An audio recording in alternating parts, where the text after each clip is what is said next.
കുറേ നാളായി tissue rose ഉണ്ടാക്കണം എന്ന് വെച്ചിട്ട് ഈ ടിഷ്യൂ പേപ്പർ എടുത്ത് വെച്ചിട്ട് ആൻഡ് ഫൈനലി നമ്മളും ഉണ്ടാക്കി.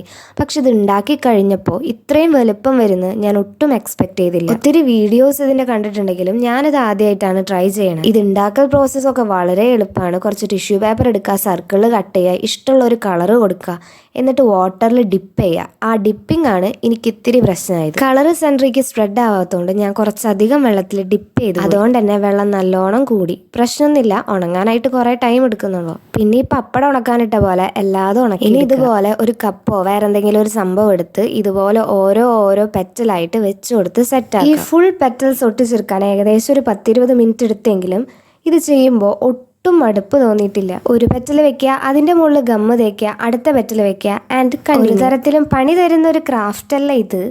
അങ്ങനെ ഒരു വിശ്വാസത്തിലാണ് ചെയ്തു തുടങ്ങിയത്. പക്ഷെ അവസാനം ഒരു ചെറിയ പണി കിട്ടി. ഈ കപ്പിന്റെ അകത്തുനിന്ന് ഇതൊന്ന് അടർന്നു പോകാൻ എവിടെ പരിപാടി അവതരിപ്പിച്ചാലും ഇങ്ങനെയൊക്കെ തന്നെ ആയതുകൊണ്ട് പ്രത്യേകിച്ചൊന്നും തോന്നിയില്ല. ഇതിനൊന്ന് പുറത്തേക്ക് എടുക്കാനായിട്ട് ഞാൻ പല രീതിയിൽ വലിച്ചു നോക്കി ആൻഡ് ഫൈനലി ഇതൊന്ന് കുത്തി പൊളിക്കേണ്ടി വന്നു പുറത്തേക്ക് എടുക്കാനായിട്ട്. സംഭവം നേരിട്ട് കാണാൻ നല്ല ലുക്ക് ഉണ്ട് ഗൈസ്, പക്ഷെ ക്യാമറയിൽ ആ റെഡ് കളർ അത്രയ്ക്ക് അങ്ങോട്ട് എടുത്ത് കാണിക്കും. നമ്മുടെ റോസിന് വിചാരിച്ചതിനേക്കാൾ അധികം വലുപ്പം വന്നതുകൊണ്ട് ഇത് വെച്ചൊരു ബൊക്കെ ഉണ്ടാക്കിയാലോ എന്നൊരു ആലോചന ഇല്ലാതില്ല. നിങ്ങൾക്ക് എന്താ തോന്നണേന്ന് കമന്റ് ചെയ്യുക. പിന്നെ എന്നും പറയണ പോലെ വീഡിയോ ഇഷ്ടപ്പെട്ടാൽ ലൈക്ക് ചെയ്യുക, പിന്നെ സബ്സ്ക്രൈബ് ചെയ്ത് സപ്പോർട്ട് ചെയ്യുക.